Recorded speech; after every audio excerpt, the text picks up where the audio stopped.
എല്ലാ ആഴ്ചയും സ്ഥിരമായിട്ട് ചർച്ചിലേക്ക് ചെല്ലുന്ന ഒരു സ്ത്രീക്ക് ഉണ്ടായ ഒരു പ്രശ്നമാണ് കേട്ടോ.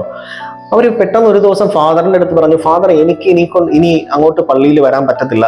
എന്തു പറ്റി എന്ന് ചോദിച്ചപ്പോ, എനിക്ക് ഇവിടെ വന്നു കഴിഞ്ഞാൽ ഒരിക്കലും ശ്രദ്ധിക്കാൻ പറ്റുന്നില്ല, എനിക്ക് ശ്രദ്ധയോടുകൂടി പ്രാർത്ഥിക്കാൻ പറ്റുന്നില്ല. ഇവിടെ ചുറ്റിയുള്ളവരൊക്കെ മൊബൈൽ ഫോൺ ഉപയോഗിക്കുകയാണ്, മറ്റുള്ളവരെ കുറിച്ച് വളരെ മോശമായ രീതിയിൽ സംസാരിക്കുന്നു, ചിരിക്കുന്നു, കളിക്കുന്നു. ഇതൊരു ചർച്ചല്ലേ, ഇവിടെ നമ്മൾ മനസ്സമാധാനം കിട്ടാൻ വേണ്ടിയിട്ടല്ലേ വരുന്നത്. അപ്പൊ ഫാദർ ചെയ്തത് എന്താണെന്ന് അറിയാമോ? ഒരു കപ്പ് നിറച്ച് വെള്ളം എടുത്ത് ആ സ്ത്രീയുടെ കയ്യിലേക്ക് കൊടുത്തു.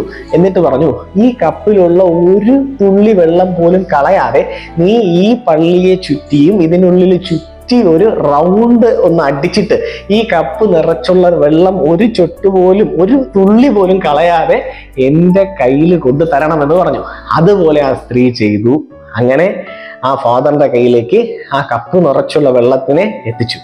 ഇപ്പൊ ഫാദർ ചോദിച്ചു, ഇപ്പൊ ആരെങ്കിലും മൊബൈൽ ഫോൺ ഉപയോഗിക്കുന്നത് നീ കണ്ടായിരുന്നോ? ഇല്ല. ഇപ്പൊ ആരെങ്കിലും മറ്റുള്ളവരെ കുറിച്ച് മോശമായിട്ട് സംസാരിക്കുന്നത് നീ കേട്ടായിരുന്നോ? ഇല്ല. ആരെങ്കിലും ചിരിക്കുന്നതായിട്ട് നീ ശ്രദ്ധിച്ചായിരുന്നോ? ഇല്ല. കാരണം എന്താണെന്നറിയാമോ? എന്താ? നിന്റെ ശ്രദ്ധ മൊത്തം ഈ വെള്ളം ഒരു തുള്ളി പോലും കളയരുത് എന്നതിലായിരുന്നത് കൊണ്ടല്ലേ. അതുകൊണ്ട് നീ എന്താണ് ഇതിൽ നിന്ന് മനസ്സിലാക്കേണ്ടത് എന്നാൽ, ജീസസ് പറയുന്നത് ഫോളോ മീ എന്നാണ്. അപ്പോ എല്ലായിടത്തും ഈശ്വരനുണ്ടല്ലേ. അത് ജീസസ് എന്ന് മാത്രം ഞാൻ ഉദ്ദേശിക്കുന്നതല്ല, എല്ലായിടത്തും പ്രപഞ്ചമുണ്ടല്ലേ.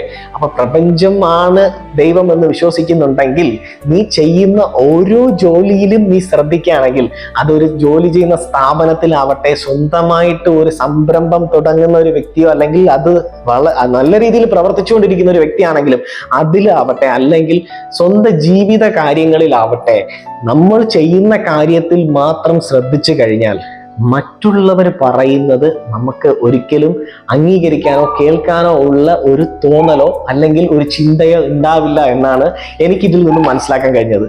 നിങ്ങൾക്ക് എന്താണ് മനസ്സിലാക്കാൻ കഴിഞ്ഞത്?